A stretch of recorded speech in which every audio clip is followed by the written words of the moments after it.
Fala meus amigos, tudo bem com vocês? Aqui é o professor André Pucciarelli e vamos aqui para a nossa segunda aula aqui sobre termodinâmica. Hoje a gente vai fazer alguns exercícios aqui envolvendo aquela nossa última aula sobre unidades básicas e principais, tá? É uma aula bem simplesinha aqui, só para a gente entender algumas transformações de unidades que a gente vai ter aqui dentro de termodinâmica, tá? Então, sem a gente enrolar muito aqui, vamos fazer alguns exercícios relacionados à troca de unidades envolvendo pressão, certo? Então, a gente sabe que lá na nossa aula a gente falou que no sistema internacional a nossa unidade principal de pressão, né, no sistema internacional vai ser a unidade de Pascal. E lembrando que 1 Pascal ele vai ser igual a 1 Newton por metro quadrado, porque a gente vai relacionar força com área, beleza? E aí, como que a gente vai poder transformar, né, quando a gente tiver uma unidade em ATM, tá? Então a gente tem, digamos que a gente tem um ATM e eu quero transformar para Pascal, beleza? Eu vou fazer uma das aproximações que a gente mais vai utilizar aqui. Então a gente vai poder dizer que um ATM, né, ele vai ser igual a 100 mil Pascal, tá? Claro, a gente pode, em algumas situações, a gente pode ver que ele é 101,325 Pascal, mas para facilitar aqui para a gente, eu vou dizer que um ATM ele vai ser igual a 100 mil Pascal, beleza? Então, se você vê num exercício uma pressão que ela vai estar em ATM e a gente gosta sempre de transformar para o sistema internacional, você vai transformar como 100 mil Pascal, beleza? E agora aqui, digamos que nós temos 1 kgf por centímetro quadrado e eu quero transformar para Pascal. Como que a gente vai fazer isso daqui? Então, 1 kgf por centímetro quadrado, a gente vai poder dizer que... Então, vamos ver como que vai ser. O kgf por centímetro quadrado ele é muito utilizado em unidades no sistema inglês, tá? Então, por isso que muitos exercícios, se você tiver um livro em inglês, você vai ter esse tipo de unidade. E se você quiser transformar para Pascal, você vai poder dizer que ele vai ser igual a 980 mil Pascal. Muito parecido com o ATM, tá? Cerca de 2.000 Pascal, ali 3.000 Pascal dentro de toda essa nossa transformação de unidades aqui, beleza? Então, 1 kgf centímetro quadrado vai ser igual a 98 mil Pascal, beleza?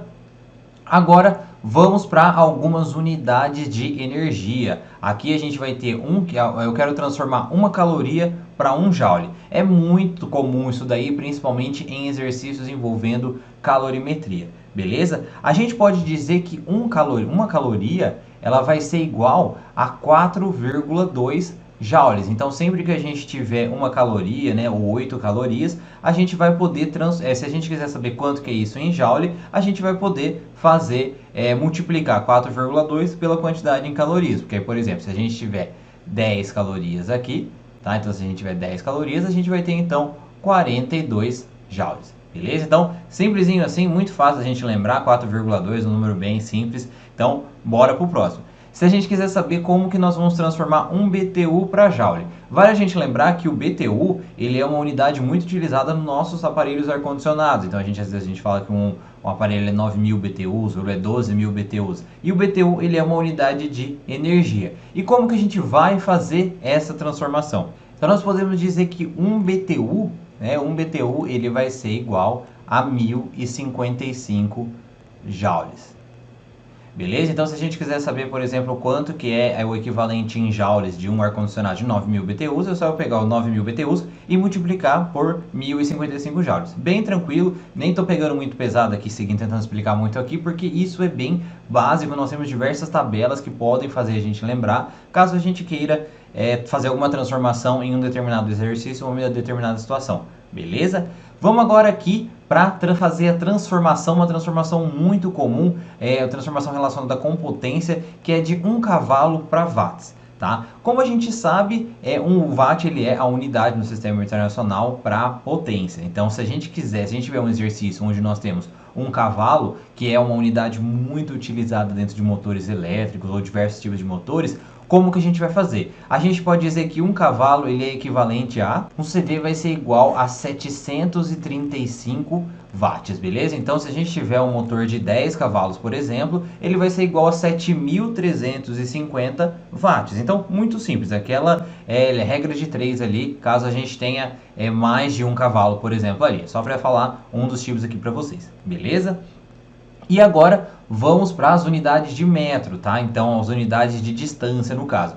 Duas unidades muito interessantes que a gente tem, principalmente em exercícios relacionados com unidades inglesas ou unidades americanas, é o pé e a polegada. Então, a primeira aqui que eu quero fazer é um pé. Esse FT é o diminutivo de foot, tá? Então, que aí ele representa a unidade no sistema inglês. Então, se a gente quiser transformar um pé para metros, é só a gente fazer o seguinte. Então, um pé ele vai ser igual a 0,3045 metros. Então, em 1 metro, a gente tem aproximadamente 3 pés. Beleza? Então, se a gente, claro, dependendo do tamanho do pé, né? Claro.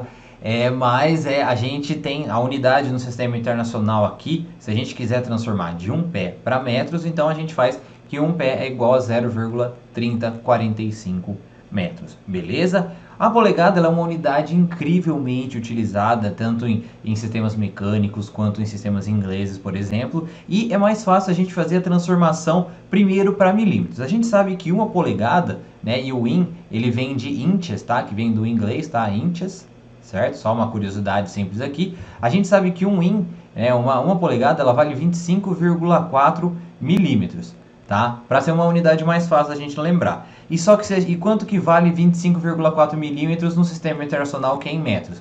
Vai ser igual a 0,0254 metros. Então, em uma polegada, tá? Uma polegada de tamanho aproximado mais ou menos, nós vamos ter 0,0254 metros. Beleza, pessoal? Então era isso aqui que eu queria mostrar para vocês, né? Claro que nós temos uma infinidade de outras unidades, né? Tanto na parte de corrente elétrica quanto na parte de temperatura que nós vamos falar na próxima aula aqui, para que a gente não envolva muita coisa aqui. Claro, nós temos outras unidades de energia, nós temos outras unidades de distância. Essas aqui são apenas algumas curiosidades, tá? Se vocês quiserem, eu vou deixar aqui alguma tabela com todas as transformações de unidades, para que seja mais fácil a gente entender isso aqui e a gente não tenha nenhum problema em nenhum exercício. Só não se esqueçam de sempre olhar e passar as unidades para o sistema internacional, para não ter problema nenhum com unidades em tabelas, beleza? Então, nos vemos na próxima aula. Tchau, tchau.